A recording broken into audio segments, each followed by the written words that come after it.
আর গড় উৎপাদন বা অ্যাভারেজ প্রোডাক্ট বা এপি কাকে বলে? যে অন্যান্য উপকরণকে স্থির রেখে প্রতি একক পরিবর্তনশীল উপকরণের নিয়োগ থেকে যে পরিমাণ উৎপাদন পাওয়া যায় তাকে বলা হয় গড় উৎপাদন বা অ্যাভারেজ প্রোডাক্ট, বা সংক্ষেপে হচ্ছে এপি। এগুলো কিন্তু আমাদের অলরেডি পড়া হয়ে গিয়েছে, আজকে শুধু একটু রিভাইজ করছি। আর মার্জিনাল প্রোডাক্ট বা প্রান্তিক উৎপাদন বা এমপি কাকে বলা হয়? যে অন্যান্য উপকরণকে স্থির রেখে পরিবর্তনশীল উপকরণের এক একক পরিবর্তনের ফলে মোট উৎপাদনের যে পরিবর্তন হয় তাকে বলা হয় প্রান্তিক উৎপাদন বা মার্জিনাল প্রোডাক্ট বা হচ্ছে এমপি। এখন আমরা আজকে যেটা করব সেটা হচ্ছে পরিবর্তনীয় অনুপাত বিধি, বা যেটাকে বলা হয় ল অফ ভেরিয়েবল প্রপোর্শনস।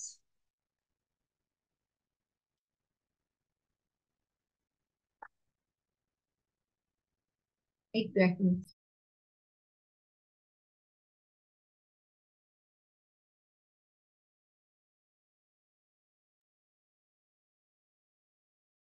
তো পরিবর্তনের অনুপাত বিধি বা ল অফ ভেরিয়েবল প্রপোর্শনসটা কি? যে স্বল্পকালে উৎপাদন ক্ষেত্রগুলোতে পরিবর্তনশীল উপকরণের পাশাপাশি কিছু স্থির উপকরণও থাকে। হ্যাঁ, তাহলে স্বল্পকালে উৎপাদন ক্ষেত্রে কি দেখা যায়? যে পরিবর্তনশীল উপকরণগুলো থাকে, আবার স্থির উপকরণগুলো থাকে। এবং স্থির উপকরণ কোনগুলো? যেগুলো হচ্ছে পরিবর্তনযোগ্য নয়। তো স্থির উপকরণগুলোকে অপরিবর্তিত রেখে একটি উপকরণের নিয়োগ বৃদ্ধি করলে উৎপাদনের যে পরিবর্তন ঘটে তা এই পরিবর্তনীয় অনুপাত বৃদ্ধি বা ল অফ ভেরিয়েবল প্রপোর্শনসকে প্রপোর্শনে ব্যাখ্যা করা হয়। তো এই যে বিধিটা, এর মূল বক্তব্য কি? এর মূল বক্তব্য হচ্ছে অন্যান্য উপকরণ স্থির রেখে কোনো একটি উপাদান যদি নির্দিষ্ট অনুপাতে ক্রমাগতভাবে বাড়ানো হয়, তাহলে প্রথম অবস্থায় মোট উৎপাদন ক্রমবর্ধমান হারে বাড়লেও একটি পর্যায়ের পরে তা ক্রমহ্রাসমান হারে বাড়বে। অর্থাৎ পরিবর্তনীয় উপাদানটির প্রান্তিক উৎপাদন প্রথমে বৃদ্ধি পেলেও পরবর্তীতে সেটা কমে যাবে, এমনকি ঋণাত্মকও হয়ে যেতে পারে। এটাকে বলা হয় পরিবর্তনীয় অনুপাত বিধি বা ল অফ ভেরিয়েবল প্রপোর্শনস। অধ্যাপক মার্শাল তিনি এই বিধিটির প্রয়োজনীয়তা উল্লেখ করে বলেন যে একটা নির্দিষ্ট, তিনি কৃষি ক্ষেত্রে এই বিধিটির প্রয়োজনীয়তা উপলব্ধি করে বলেছেন যে একটি নির্দিষ্ট অনুপাত পরিমাণ জমিতে যদি শ্রম এবং মূলধন নিয়োগ করা হয়, তাহলে উৎপাদন সাধারণত সমানুপাতিক হার অপেক্ষা কম হারে বৃদ্ধি পায়, যদি না উৎপাদন কৌশলে কোনো প্রকার পরিবর্তন ঘটে বা উন্নতি ঘটে। পরবর্তীকালে আধুনিক অর্থনীতিবিদগণ এই লটাকে বলেছেন যে এটা শুধুমাত্র কৃষি ক্ষেত্রে প্রযোজ্য নয়, উৎপাদনের সকল ক্ষেত্রে এই বিধিটা প্রযোজ্য বা এই লটা প্রযোজ্য। তাহলে পরিবর্তনীয় অনুপাত বিধি বা ল অফ ভেরিয়েবল প্রপোর্শনসটা কি? যে অন্যান্য উপকরণকে স্থির রেখে কোনো একটি উপাদান যদি নির্দিষ্ট অনুপাতে ক্রমাগত ভাবে বাড়ানো হয়, তাহলে প্রথম অবস্থায় মোট উৎপাদন ক্রমবর্ধমান হারে বাড়লেও একটি পর্যায়ের পরে সেটা ক্রমহ্রাসমান হারে বাড়বে। কারণ হচ্ছে স্বল্পকালে উৎপাদন ক্ষেত্রগুলোতে পরিবর্তনশীল উপকরণের পাশাপাশি কিছু কিছু স্থির উপাদানও থাকে, যেগুলো কিন্তু পরিবর্তনযোগ্য নয়। তো স্থির উপাদানগুলোকে অপরিবর্তিত রেখে একটি উপকরণের নিয়োগ বৃদ্ধি করলে উৎপাদনের যে পরিবর্তন ঘটে সেটাকে বলা হয় আহ পরিবর্তনীয় অনুপাত বিধি বা ল অফ ভেরিয়েবল প্রপোর্শনস। তো আমরা দেখেছি যে যে কোনো বিধি ব্যাখ্যা করার ক্ষেত্রে কিছু অ্যাজাম্পশন বা অনুমিতি ধরে নেওয়া হয়। তো আমাদের এই ল অফ ভেরিয়েবল প্রপোর্শনস এর ক্ষেত্রেও কিছু অ্যাজাম্পশন বা অনুমিতি রয়েছে। সেগুলো কি কি? এক নাম্বার হচ্ছে যে উৎপাদন কৌশল যেটা, সেটা অপরিবর্তিত থাকবে বা স্থির থাকবে। দুই হচ্ছে এখানে স্বল্পকালীন সময়টাকে বিবেচনা করা হবে। তিন হচ্ছে অন্যান্য উপাদান স্থির অবস্থায়, মানে অন্যান্য উপাদানগুলো স্থির থাকবে কিন্তু একটা উপাদান শুধুমাত্র পরিবর্তনশীল থাকবে। চার হচ্ছে উপাদান সমূহের অনুপাত পরিবর্তনযোগ্য। এখানে বানানটা একটু ভুল হয়েছে, এটা ঠিক করতে হবে। হ্যাঁ, আমি এটা পরে ঠিক করে দিচ্ছি। উপাদান সমূহের অনুপাত পরিবর্তনযোগ্য। পাঁচ হচ্ছে যে পরিবর্তনশীল উপাদান একটি নির্দিষ্ট অনুপাতে বাড়ানো হয়। ছয় হচ্ছে পরিবর্তনশীল উপাদানের একক গুলো সেটা হচ্ছে সমজাতীয়। ঠিক আছে? তো এই অনুমিতি গুলোর উপরে ভিত্তি করে এই ল অফ ভেরিয়েবল প্রপোর্শনস বা পরিবর্তনীয় অনুপাত বিধিটা কাজ করে। তো পরিবর্তনের অনুপাত বিধিটাকে ব্যাখ্যা করার জন্য আমরা এখানে একটা ছক বা স্কেডিউল ব্যবহার করেছি। আমাদের প্রথম কলামটাতে কি দেখানো হয়েছে, আমরা ধরে নিচ্ছি যে এখানে আহ মূলধনটা অপরিবর্তিত থাকবে। আমরা ধরে নিচ্ছি যে দুটো উপাদানের মধ্যে মূলধনটা অপরিবর্তিত থাকবে বা অন্যান্য উপাদান অপরিবর্তিত থাকবে, শুধুমাত্র শ্রম বা লেবারটা এখানে পরিবর্তনশীল উপকরণ হিসেবে বিবেচনা করা হয়েছে। তো আমরা এই তালিকায় কি দেখতে পাচ্ছি বা সূচিতে কি দেখতে পাচ্ছি, যে অন্যান্য উপকরণ স্থির অবস্থায় পরিবর্তনশীল উপাদান শ্রমের একক ক্রমাগত বাড়ানো হলে উৎপাদনের বিভিন্ন বা ভিন্ন ভিন্ন অবস্থার সৃষ্টি হয়। এখানে দেখানো হচ্ছে যে তিনটি অবস্থার সৃষ্টি হয়েছে। তো কি কি তিনটি অবস্থা কিভাবে সৃষ্টি হয়েছে সেগুলো পর্যায়ক্রমে এখানে ব্যাখ্যা করা হয়েছে। আমাদের দ্বিতীয় কলমে আমরা মোট উৎপাদনের পরিমাণ দেখছি, তৃতীয় কলমে গড় উৎপাদনের পরিমাণ দেখছি, চতুর্থ কলামে আমাদের প্রান্তিক উৎপাদনের পরিমাণ দেখছি। এবং এখানে উৎপাদনের যে অবস্থাগুলো সেখানে এখানে প্রথম পর্যায়, দ্বিতীয় পর্যায় এবং তৃতীয় পর্যায় হিসেবে ব্যাখ্যা করা হয়েছে। তো উৎপাদনের যে প্রথম পর্যায় সেখানে আমরা মোট উৎপাদন, গড় উৎপাদন ও প্রান্তিক উৎপাদনের ধরনটা কিরকম হয় সেটা আমরা দেখব। যে প্রথম পর্যায়ে কি হয়েছে, যে উৎপাদনের প্রথম পর্যায়ে পরিবর্তনশীল উপকরণ শ্রমের নিয়োগ দ্বিতীয় একক পর্যন্ত বৃদ্ধি করলে মোট উৎপাদন 10 একক থেকে বৃদ্ধি পেয়ে 24 একক হয়। তার মানে কি, যে মোট উৎপাদন ক্রমবর্ধমান হারে বাড়ে। তো এই সময়ে গড় এবং প্রান্তিক উৎপাদন আমরা দেখতে পাচ্ছি, এই সময় গড় এবং প্রান্তিক উৎপাদন দুটোই কিন্তু বেড়ে যাচ্ছে। এরপরে আহ, যখন তৃতীয় এককে আসলো, তখন তৃতীয় এককে এসে আমরা কি দেখছি, যে তৃতীয় এককে এসে মোট উৎপাদন ঠিকই বাড়ছে, উম, কিন্তু সেই বৃদ্ধির হারটা কম। আগে 10 থেকে মোট উৎপাদন হয়েছে 24, তাই না? তার মানে কি এখানে প্রায় 14 এককের মতো বেড়েছে। আর যখন 24 থেকে 36 হয়েছে তখন কিন্তু 12 এককের মতো বেড়েছে। অর্থাৎ এখানে মোট উৎপাদন বাড়ছে ঠিকই, কিন্তু হারটা এখানে কমে গিয়েছে। তার মানে যে আহ, যখন পরিবর্তনশীল উপকরণ শ্রমকে নিয়োগ করা হচ্ছে, প্রথম একক থেকে যখন দ্বিতীয় এককে যাচ্ছে, তখন দ্বিতীয় একক পর্যন্ত শ্রমের নিয়োগ বৃদ্ধি করলো, মোট উৎপাদন 10 একক থেকে বৃদ্ধি পেয়ে 24 একক হচ্ছে।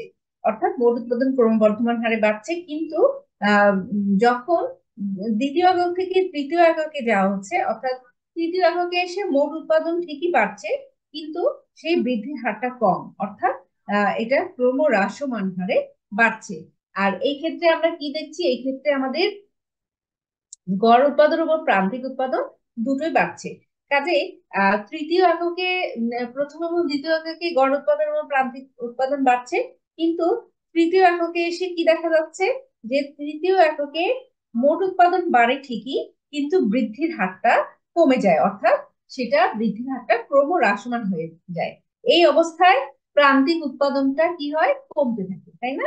প্রান্তিক উৎপাদন কমতে থাকে এবং গড় উৎপাদন এবং প্রান্তিক উৎপাদন দুটোই কিন্তু 12 এককে সমান হয়। আমরা তৃতীয় এককে কি দেখতে পাচ্ছি, আমাদের মোট উৎপাদনটা বাড়ছে আর প্রান্তিক উৎপাদনটা দুটো 12 এককে সমান হচ্ছে। অর্থাৎ প্রান্তিক উৎপাদন, গড় উৎপাদন দুটোই কিন্তু সমান হচ্ছে এবং 12 এককে সমান হচ্ছে। তো শ্রম নিয়োগের এই তৃতীয় একক পর্যন্ত যে অবস্থা, সেটাকে বলা হয় উৎপাদনের প্রথম পর্যায়ে। আমরা কিন্তু এখানে লিখে দিয়েছি যে এটা হচ্ছে উৎপাদনের প্রথম পর্যায়। এরপরে দ্বিতীয় পর্যায়ে কি হচ্ছে, যে শ্রম নিয়োগের চতুর্থ থেকে ষষ্ঠ একক পর্যন্ত বাড়াতে থাকলে মোট উৎপাদন কি হবে, মোট উৎপাদন ক্রমহ্রাসমান হারে বাড়তে থাকবে এবং প্রান্তিক উৎপাদন কমতে থাকবে। আমরা এখানে কি দেখছি, প্রান্তিক উৎপাদন কিন্তু কমছে আর মোট উৎপাদনটা বাড়ছে, কিন্তু সেটা ক্রমহ্রাসমান হারে বাড়তে থাকবে। আবার এক্ষেত্রে ম্যাম, আমি আমাদের একটি গড় প্রশ্ন ছিল উৎপাদনও, যে প্রান্তিক উৎপাদনটা কিভাবে হচ্ছে, এটা একটু যারা একটু ক্লিয়ার করতেন। প্রান্তিক উৎপাদন কিভাবে বের করা যায় এটা এর আগে তোমাদেরকে ফর্মুলা দেখে বুঝাইছি না, মনে নাই? জি না যে ম্যাম। মোট উৎপাদনের পরিবর্তনকে আমরা যদি ধরো যে যে কোনো একটা উপকরণের পরিবর্তন দিয়ে ভাগ দিই, তাহলে কিন্তু আমরা পেয়ে যাব হচ্ছে প্রান্তিক উৎপাদন। ঠিক আছে? আমরা এর জি আগে ম্যাম। পড়িয়েছি, মনে আছে? এই যে 24 থেকে 10 বাদ দিলে কত থেকে 14, তাই না? প্রান্তিক উৎপাদন, এখানে মোট উৎপাদনের পরিবর্তন কত হচ্ছে, 10 থেকে যদি আমরা 24-এ যাই, ম্যাম পার্থক্য বুঝতে কত পারছি হচ্ছে? এখন। বুঝতে পারছো? এই প্রান্তিকটা কিভাবে বের করা যায় আমরা কিন্তু এটা উপযোগের ক্ষেত্রেও পড়েছি, আমাদের ব্যয়ের ক্ষেত্রেও পড়েছি, উৎপাদনের ক্ষেত্রেও পড়েছি। ঠিক আছে। আচ্ছা, তাহলে আমরা এখন দ্বিতীয় পর্যায়ে নিয়ে কথা বলছি, যে শ্রম নিয়োগের চতুর্থ থেকে ষষ্ঠ একক পর্যন্ত যদি বাড়তে থাকে তাহলে কি হয়, মোট উৎপাদনটা বাড়তে থাকে কিন্তু সেটা ক্রমহ্রাসমান হারে বাড়ে। তারপরে এই পর্যায়ে কি দেখা যায়, যে প্রান্তিক উৎপাদনটা কমতে থাকে এবং গড় উৎপাদনও কমতে থাকে। তো প্রান্তিক উৎপাদন কমতে কমতে শূন্য পৌঁছানোর পূর্ব পর্যন্ত যে অবস্থা, সেটাকে বলা হয় উৎপাদনের দ্বিতীয় পর্যায়। তাহলে প্রান্তিক উৎপাদন কিন্তু এই যে আমরা ষষ্ঠ এককে যখন যাচ্ছি তখনও কিন্তু শূন্য পর্যন্ত পৌঁছায়নি, তাই না? এর পরের ধাপে কিন্তু প্রান্তিক উৎপাদনটা শূন্য পর্যায়ে এসে পৌঁছেছে। কাজেই আমরা বলতে পারি যে শূন্যর আগ পর্যন্ত অর্থাৎ চতুর্থ থেকে ষষ্ঠ একক পর্যন্ত যে অবস্থাটা, সেটাকে আমরা বলতে পারি হচ্ছে উৎপাদনের দ্বিতীয় পর্যায়। এরপরে প্রান্তিক উৎপাদন কমতে কমতে শূন্যের আগ পর্যন্ত হচ্ছে দ্বিতীয় পর্যায়ে। এরপরে যখন তৃতীয় পর্যায়ে আমরা পৌঁছে যাচ্ছি তখন কি দেখছি, যে শ্রম নিয়োগের সপ্তম এককে মোট উৎপাদন সর্বোচ্চ পর্যায়ে এসে স্থির হয়ে যাচ্ছে। এখানে এই যতগুলো মোট উৎপাদন তার মধ্যে সবচেয়ে বেশি একক কোনটা, 60 বা 60, এটা আমাদের দ্বিতীয় পর্যায়ে ছিল। তৃতীয় পর্যায়ের প্রথমে এসে এই যে উৎপাদন সেটা সর্বোচ্চ স্তর এই 60-এ কি স্থির হয়ে যায়। তো এই অবস্থায় কি হয়, প্রান্তিক উৎপাদনটা হয়ে যায় হচ্ছে শূন্যের সমান। এরপরে শ্রম নিয়োগ যদি আরো বাড়ানো হয় তাহলে কি হয়, মোট উৎপাদনটা কমে যায়, অর্থাৎ 60 ছিল সেখান থেকে হয়ে গেল 56, অর্থাৎ মোট উৎপাদনটা কিন্তু কমে গেল। এবং প্রান্তিক উৎপাদন ওই ক্ষেত্রে কি হলো, 7 থেকে যখন 8 এককে যাচ্ছি তখন কি হয়, মোট উৎপাদনটা কমে যায় আর প্রান্তিক গড় উৎপাদনও কমে যায়, আর প্রান্তিক উৎপাদনটা কি হয়ে যায়, ঋণাত্মক হয়ে যায়। অর্থাৎ অষ্টম এবং নবম এককে মোট উৎপাদন তোমার কমতে থাকে, অর্থাৎ আগে ছিল 60, তারপরে হয় 56, তারপরে হয়ে যায় 50। আবার গড় উৎপাদন এই ক্ষেত্রে কমতে থাকে, দেখো এখানে 8, 7, তারপরে 5.56, তাই না? এইভাবে করে গড় উৎপাদন কমতে থাকে। আর প্রান্তিক উৎপাদন কি হয়, প্রান্তিক উৎপাদন হচ্ছে তৃতীয় উৎপাদনের তৃতীয় পর্যায়ে প্রথমে ছিল শূন্য, তারপরে ঋণাত্মক হয়ে যায়, অর্থাৎ -4, -6 এরকম হয়ে যায়। অর্থাৎ প্রান্তিক উৎপাদন শূন্য অবস্থা থেকে ঋণাত্মক অবস্থা পর্যন্ত উৎপাদনের যে পর্যায়, এটাকে বলা হয় উৎপাদনের তৃতীয় পর্যায়। তো পরিবর্তনের অনুপাত বিধিটাকে এভাবে আমরা একটা তালিকার মাধ্যমে প্রকাশ করতে পারি। তো এটা যখন জ্যামিতিক আকারে আমরা প্রকাশ করব তখন তাকে বলা হয় পরিবর্তনীয় উপাদান বিধির রেখাচিত্রের ব্যাখ্যা। তো পরিবর্তনের অনুপাত বিধির আমরা যে ছকটার কথা বললাম, এই জিনিসগুলোই আমরা এখানে চিত্রের সাহায্যে দেখাচ্ছি। আমাদের ভার্টিক্যাল অ্যাক্সিসে মোট উৎপাদন, গড় উৎপাদন এবং প্রান্তিক উৎপাদনের পরিমাণ দেখাচ্ছি, আর আমাদের হরাইজন্টাল অ্যাক্সিসে শ্রম নিয়োগের পরিমাণটা দেখাচ্ছি। তো এখানে আমাদের এই যে টিপি, এই রেখাটা হচ্ছে মোট উৎপাদন রেখা, আর এই যে এমপি এটা হচ্ছে প্রান্তিক উৎপাদন রেখা, আর এপি এটা হচ্ছে গড় উৎপাদন রেখা। আমরা আমাদের সূচিতে যেমন দেখিয়েছি যে উৎপাদনের প্রথম পর্যায়ে কি হচ্ছে, উৎপাদনের প্রথম পর্যায়ে শ্রমের নিয়োগ বাড়াতে থাকলে মোট উৎপাদন বাড়ছে, অর্থাৎ ক্রমবর্ধমান হারে বাড়ছে। এরপরে যখন এই ক্রমবর্ধমান উৎপাদনটা ক্রমহ্রাসমানের দিকে টার্ন করছে, অর্থাৎ এই বিন্দুটাকে বলা হয় পয়েন্ট অফ ইনফ্লেকশন বা অনমনীয় বিন্দু, এটার পরে কিন্তু দ্বিতীয় পর্যায়টা কিন্তু শুরু হয়ে যায়। দ্বিতীয় পর্যায়ে কি দেখা যাচ্ছে, দ্বিতীয় পর্যায়ে উৎপাদনটা বাড়ছে কিন্তু ক্রমহ্রাসমান হারে বাড়ছে। এরপরে কিন্তু উৎপাদনটা কমাতে শুরু করে। তৃতীয় পর্যায়ে এসে আমরা কি দেখছি, তৃতীয় পর্যায়ে মোট উৎপাদনটা কিন্তু কমে যাচ্ছে। আবার অন্যদিকে আমাদের গড় উৎপাদন কি হয়, গড় উৎপাদন প্রথম দিকে বাড়তে থাকে, তারপরে দ্বিতীয় পর্যায়ের দিকে কমতে থাকে, তৃতীয় পর্যায়ের দিকে আরো কমে যায়। আর প্রান্তিক উৎপাদন কি হয়, প্রান্তিক উৎপাদন দেখো এই যে প্রথম পর্যায়ের দিকে একবার বাড়ে তারপরে আবার কমে, কমতে কমতে একটা পর্যায়ে যখন আমার মোট উৎপাদনটা সর্বোচ্চ তখন প্রান্তিক উৎপাদনটা শূন্য হয়, তারপরে প্রান্তিক উৎপাদন এক পর্যায়ে কিন্তু নেগেটিভ হয়ে যায়। এটাই হচ্ছে আমার পরিবর্তনীয় অনুপাত বিধির জ্যামিতিক ব্যাখ্যা, তারপরে হচ্ছে ছক আকারে ব্যাখ্যা, এবং তার হচ্ছে আহ অনুমিতি। ঠিক আছে। জি ম্যাম। ওকে।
আচ্ছা, এখন আমরা জানবো হচ্ছে উৎপাদন সম্প্রসারণ পথ বা হচ্ছে যেটাকে বলা হয় এক্সপানশন পাথ। ঠিক আছে। তো এক্সপানশন পাথটা কিভাবে পাওয়া যায়? এক্সপানশন পাথটা পাওয়া যায় হচ্ছে তোমার সম উৎপাদন রেখা এবং সমবায় রেখা যে বিন্দুতে স্পর্শ করে, এই স্পর্শ বিন্দুগুলো যোগ করলে আমরা পেয়ে যাব হচ্ছে এক্সপানশন পাথ। তো সম উৎপাদন রেখা এবং সমবায় রেখা কি সেটা আগে আমরা একটু রিভাইজ করি। যে সম উৎপাদন রেখা হচ্ছে কতগুলো বিন্দু সমন্বয়ে গঠিত একটি সঞ্চার পথ। এখানে তিনটা সমুৎপাদন রেখা দেখানো হয়েছে, আইকিউ 1, আইকিউ 2 এবং আইকিউ 3।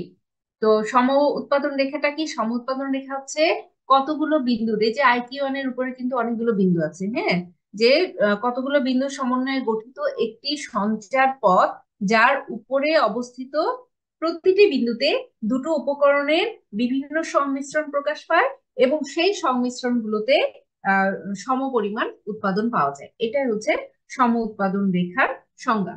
আর সমবায় রেখাটা কি? অন্যদিকে নির্দিষ্ট পরিমাণ অর্থ ব্যয় করে দুটো উপকরণের কি কি সংমিশ্রণ ক্রয় করা যায় তা যে রেখার সাহায্যে দেখানো হয় তাকে বলা হয় সমব্যয় রেখা বা সমখরচ রেখা। এই হচ্ছে আমাদের সমউৎপাদন এবং সমবায় রেখা।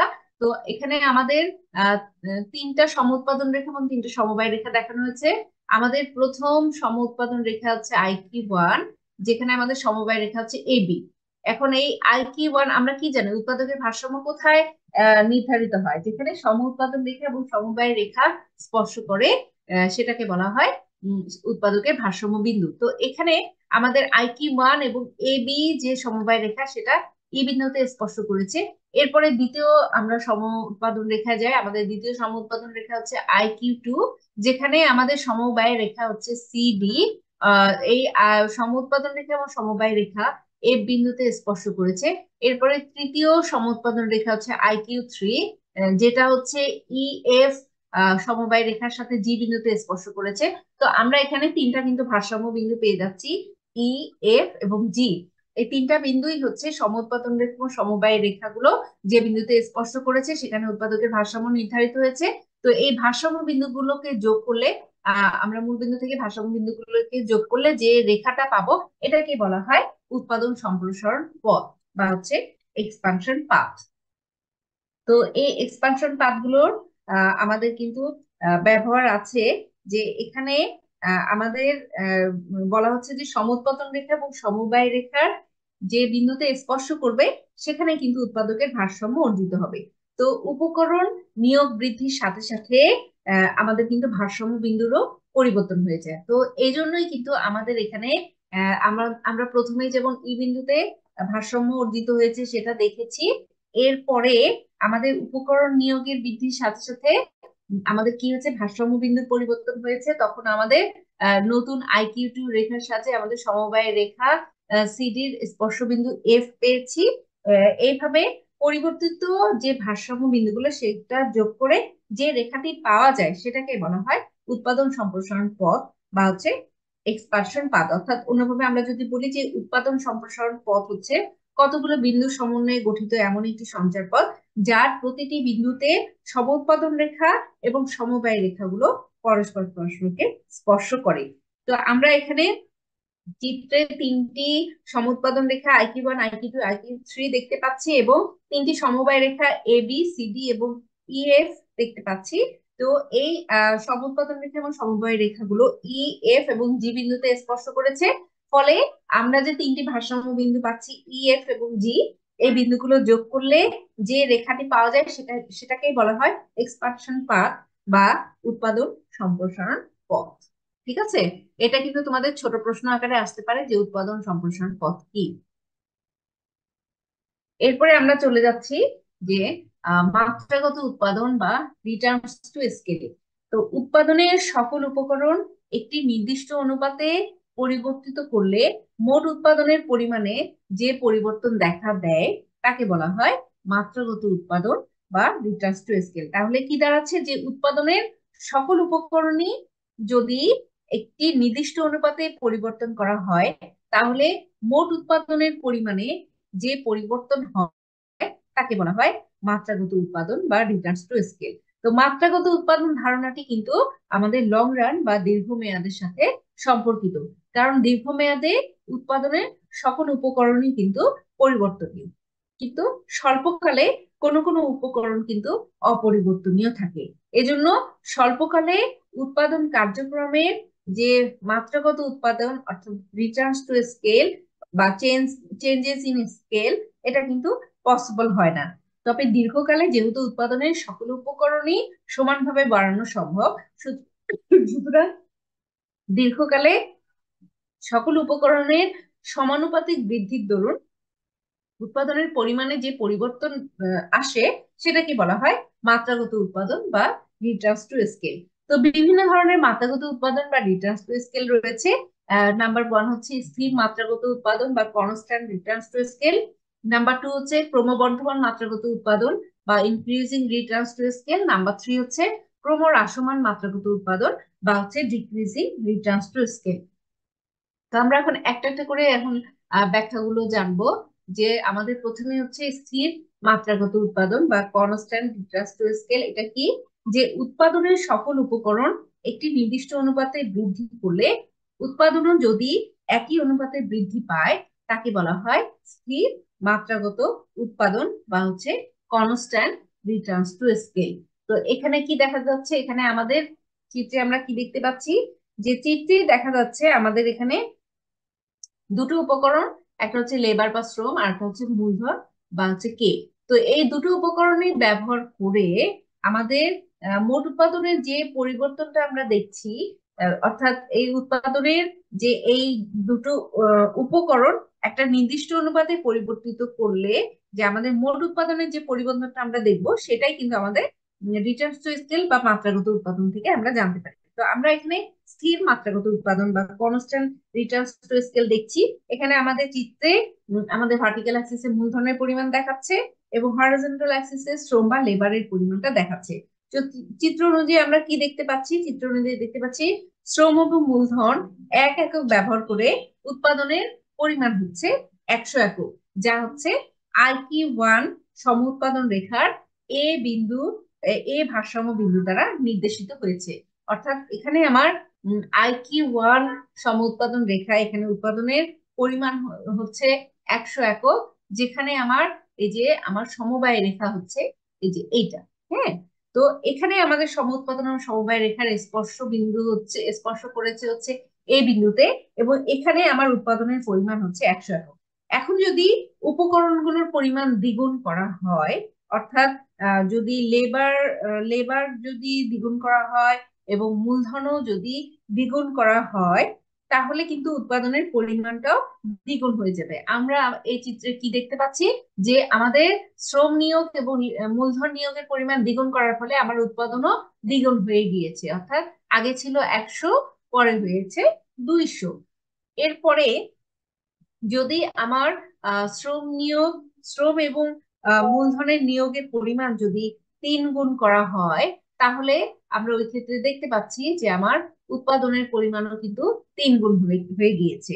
তো এই যে উৎপাদনের উপকরণগুলো, সকল উপকরণ একটি নির্দিষ্ট অনুপাতে বৃদ্ধি করলে উৎপাদনও যদি একই অনুপাতে বৃদ্ধি পায়, তাহলে তাকে বলা হয় স্থির মাত্রাগত উৎপাদন বা হচ্ছে কনস্ট্যান্ট রিটার্নস টু স্কেল। তাহলে আমরা কিন্তু এখানে দেখতে পেলাম যে আমার শ্রম এবং মূলধন দুটো যদি যে অনুপাতে বৃদ্ধি করা হয়, আমার উৎপাদনও যদি একই অনুপাতে বৃদ্ধি পায়, তাহলে তাকে বলা হয় স্থির মাত্রাগত উৎপাদন।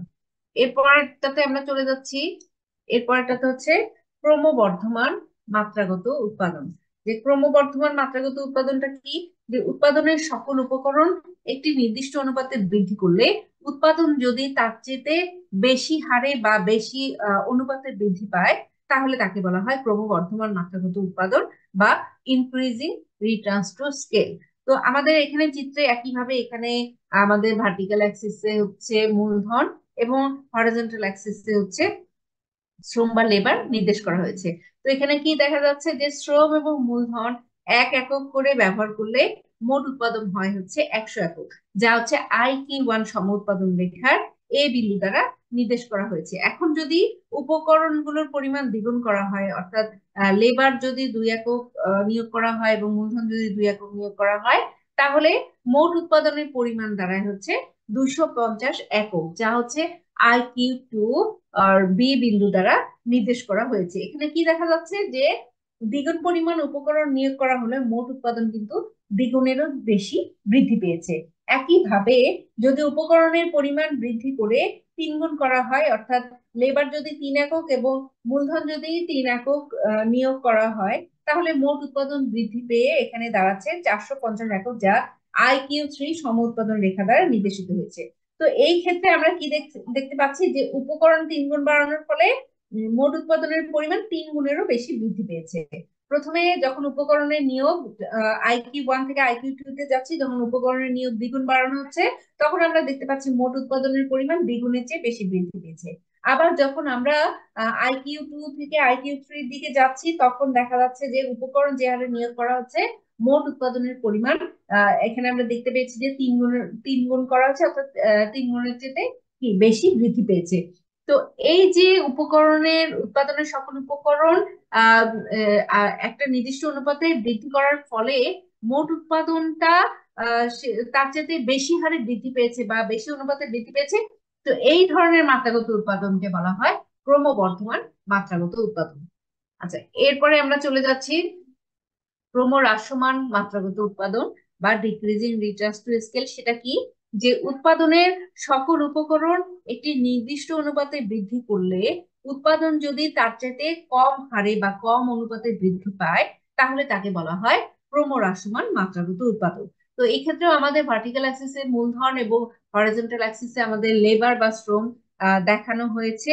তো এখানে আমরা দেখতে পাচ্ছি চিত্র অনুযায়ী যে শ্রম এবং মূলধন 1 একক ব্যবহার করে মোট উৎপাদনের পরিমাণ হয়েছে 100 একক, যা হচ্ছে আমাদের IQ1 সম উৎপাদন রেখার এ বিন্দু দ্বারা নির্দেশিত হয়েছে।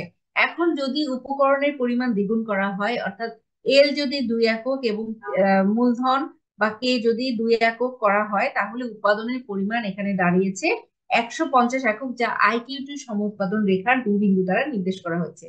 তো এই ক্ষেত্রে আমরা কি দেখতে পাচ্ছি যে আমার উপকরণের নিয়োগটা দ্বিগুণ করা হয়েছে, কিন্তু আমার উৎপাদন কি 100 থেকে 150 হয়েছে, অর্থাৎ উৎপাদনটা কিন্তু দ্বিগুণের চাইতে কম বেড়েছে।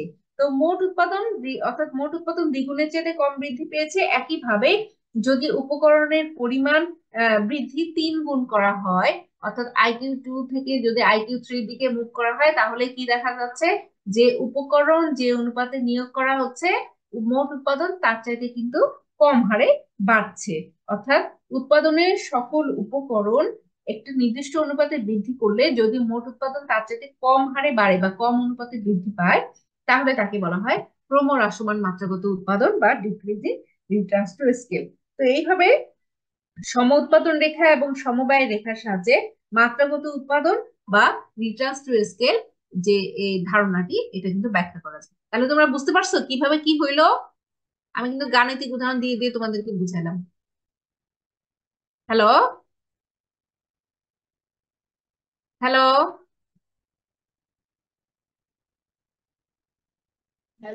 Yes ma'am. বুঝতে পারছো তো? এগুলা কিন্তু পরীক্ষার খাতায় এরকম করে চিত্র এঁকে এঁকে বুঝাই বুঝাই দিতে হবে, না হলে কিন্তু হবে না। এবং এটা কিন্তু জি খুবই একটা ইম্পর্টেন্ট টপিকস, আজকে যেটা পড়ালাম খুবই ইম্পর্টেন্ট, এই যে মাত্রাগত উৎপাদন বা রিটার্নস টু স্কেল। তোমাদের এইভাবে আসতে পারে যে মাত্রাগত উৎপাদন কি, ব্যাখ্যা করুন। তখন কিন্তু মাত্রাগত উৎপাদন কাকে বলে, তার প্রকারভেদ এবং চিত্র সহ এগুলার কিন্তু প্রতিটির ব্যাখ্যা দিতে হবে। তবে এটা যদি প্রপারলি লিখতে পারো, এটা এখানে মার্কস অনেক ভালো আসে। ঠিক আছে? জি ম্যাম। আচ্ছা, একটু 1 মিনিট।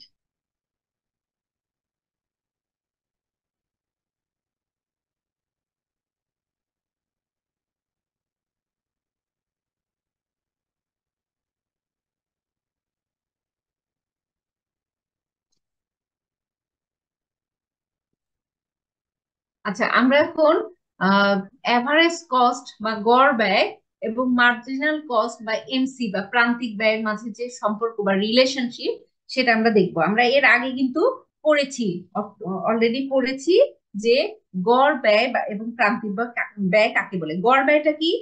যে মোট ব্যয়কে উৎপাদনের পরিমাণ দ্বারা ভাগ করলে আমরা পাবো হচ্ছে গড় ব্যয়, অর্থাৎ এসি সমান টিসি বাই কিউ। টিসি হচ্ছে মোট ব্যয়, আর কিউ হচ্ছে উৎপাদনের পরিমাণ, আর এসি হচ্ছে গড় ব্যয়। তাহলে এসি সমান টিসি বাই কিউ যদি আমরা লিখি, তাহলে আমাদের গড় ব্যয়কে আমরা কিভাবে বলতে পারি, যে মোট ব্যয়কে উৎপাদনের পরিমাণ দ্বারা ভাগ দিলে আমরা পেয়ে যাব হচ্ছে গড় ব্যয়। এরপরে আসো যে প্রান্তিক ব্যয়। প্রান্তিক ব্যয়টা কি বা মার্জিনাল কস্টটা কি? যে মোট ব্যয়ের পরিবর্তনকে উৎপাদনের পরিমাণের পরিবর্তন দিয়ে ভাগ দিলে আমরা পেয়ে যাব হচ্ছে প্রান্তিক ব্যয়। প্রান্তিক ব্যয় বা এমসি কে আমরা কিভাবে লিখতে পারি? এমসি সমান change C by change Q. অর্থাৎ উৎপাদনের পরিমাণের পরিবর্তনকে যদি মোট ব্যয়ের পরিবর্তন দিয়ে ভাগ দেওয়া যায়, তাহলে আমরা পেয়ে যাব হচ্ছে প্রান্তিক ব্যয় বা হচ্ছে মার্জিনাল কস্ট। অর্থাৎ ওতে আমরা যদি এটা সংজ্ঞা আকারে বলি যে প্রান্তিক ব্যয়টা কি, যে অতিরিক্ত এক একক দ্রব্য উৎপাদন করতে মোট ব্যয় যতটুকু বৃদ্ধি পায় তাকে বলা হয় প্রান্তিক ব্যয়। তো এই গড় ব্যয় এবং প্রান্তিক ব্যয়ের মাঝে একটা ঘনিষ্ঠ সম্পর্ক রয়েছে। তো গড় ব্যয় প্রান্তিক ব্যয়ের সম্পর্কটা কিরকম সেটা হচ্ছে আমরা এই চিত্রের সাহায্যে এখন দেখব। এখানে কি দেখা যাচ্ছে যে গড় ব্যয় প্রান্তিক ব্যয়ের রিলেশনশিপটা কিরকম, যে প্রাথমিক উৎপাদন স্তরে উৎপাদন বৃদ্ধির সাথে সাথে গড় ব্যয় এবং প্রান্তিক ব্যয় দুটোই কিন্তু কমতে থাকে। এই যে দেখো, গড় ব্যয় কমছে, প্রান্তিক ব্যয় কমছে। ঠিক আছে, তবে গড় ব্যয় অপেক্ষা প্রান্তিক ব্যয় বেশি হারে কমে যায়। গড় ব্যয়টা দেখো, এটার কমার রেটটা কিন্তু একটু কম, অন্যদিকে প্রান্তিক ব্যয় কমার যে রেট এটা কিন্তু বেশি।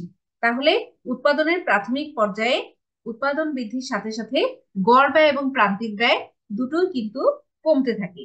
তবে কি গড় ব্যয় অপেক্ষা প্রান্তিক ব্যয় বেশি হারে কমে যায়। অর্থাৎ এক্ষেত্রে আমরা বলতে পারি AC is greater than MC. এখন গড় ব্যয় যখন সর্বনিম্ন স্তরে পৌঁছায়, তখন গড় ব্যয় এবং প্রান্তিক ব্যয় সমান হয়। এই যে আমরা এই বিন্দুতে দেখতে পাচ্ছি, এখানে কি গড় ব্যয় এবং প্রান্তিক ব্যয় সমান, অর্থাৎ এসি সমান এমসি। অর্থাৎ এই পর্যায়ে অর্থাৎ এই পর্যায়ে আমরা কি বলতে পারি, যে গড় ব্যয় যখন সর্বনিম্ন স্তরে পৌঁছে যায়, তখন গড় ব্যয় এবং প্রান্তিক ব্যয় দুটোই কিন্তু সমান হয়। এরপরে গড় ব্যয় যখন হচ্ছে বৃদ্ধি পায়, তখন কিন্তু প্রান্তিক ব্যয় বৃদ্ধি পায়। দেখো এরপরে এরপরে কি হচ্ছে, প্রান্তিক ব্যয় বাড়ছে, গড় ব্যয় কিন্তু বাড়ছে। তবে এক্ষেত্রে গড় ব্যয়ের চেয়ে প্রান্তিক যে ব্যয় সেটা কিন্তু বেশি হারে বৃদ্ধি পায়। অর্থাৎ এখানে দেখো এমসি কার্ভটা এসি কার্ভের উপরে উঠে গিয়েছে না, অর্থাৎ MC is greater then AC. এখন গড় ব্যয় সর্বনিম্ন স্তরে পৌঁছার পূর্ব পর্যন্ত প্রান্তিক ব্যয় কিন্তু সর্বনিম্ন স্তরে পৌঁছায়। অর্থাৎ এক্ষেত্রে এই যে এই বিন্দুর আগ পর্যন্ত কি হয়, AC is greater than MC. তো এইটাই হচ্ছে আমার গড় ব্যয় এবং প্রান্তিক ব্যয়ের সম্পর্ক, যেটা আমরা চিত্রের মাধ্যমে দেখলাম। তো তোমাদের এটাও কিন্তু আসতে পারে যে চিত্রের সাহায্যে গড় ব্যয় এবং প্রান্তিক ব্যয়ের সম্পর্ক ব্যাখ্যা করে। তাহলে আমরা আবার একটু বলি যে উৎপাদনের প্রাথমিক পর্যায়ে কি হয়, উৎপাদন বৃদ্ধির সাথে সাথে গড় ব্যয় এবং প্রান্তিক ব্যয় দুটোই কিন্তু কমতে থাকে। তবে কি, তবে গড় ব্যয় অপেক্ষা প্রান্তিক ব্যয় বেশি হারে কিন্তু কমে যায়। অর্থাৎ এক্ষেত্রে আমরা বলতে পারি AC is greater than MC. AC কার্ভটা কিন্তু এসি এমসি কার্ভের উপরে অবস্থান করছে, অর্থাৎ AC is greater than MC. এরপরে গড় ব্যয় যখন সর্বনিম্ন স্তরে পৌঁছে যায়, তখন কি হয়, তখন এমসি এবং এসি পরস্পর সমান হয়। তারপরে গড় ব্যয় যখন বৃদ্ধি পায়, তখন প্রান্তিক ব্যয়ও বৃদ্ধি পায়। তবে এক্ষেত্রে গড় ব্যয়ের চেয়ে প্রান্তিক ব্যয় বেশি হারে বৃদ্ধি পায়, অর্থাৎ MC is greater then AC হয়। তো গড় ব্যয় সর্বনিম্ন স্তরে পৌঁছার পূর্ব পর্যন্ত প্রান্তিক ব্যয় কিন্তু সর্বনিম্ন স্তরে পৌঁছায়। অর্থাৎ এক্ষেত্রে AC is greater than MC হয়। এটাই হচ্ছে গড় ব্যয় এবং প্রান্তিক ব্যয়ের মাঝে সম্পর্ক। ঠিক আছে, বুঝতে পেরেছো?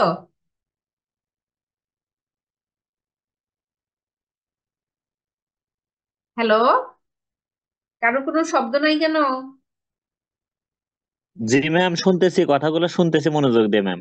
হ্যাঁ, বুঝতে পেরেছো কি যে এদের জি জি। সম্পর্কটা কিরকম? জি ম্যাম।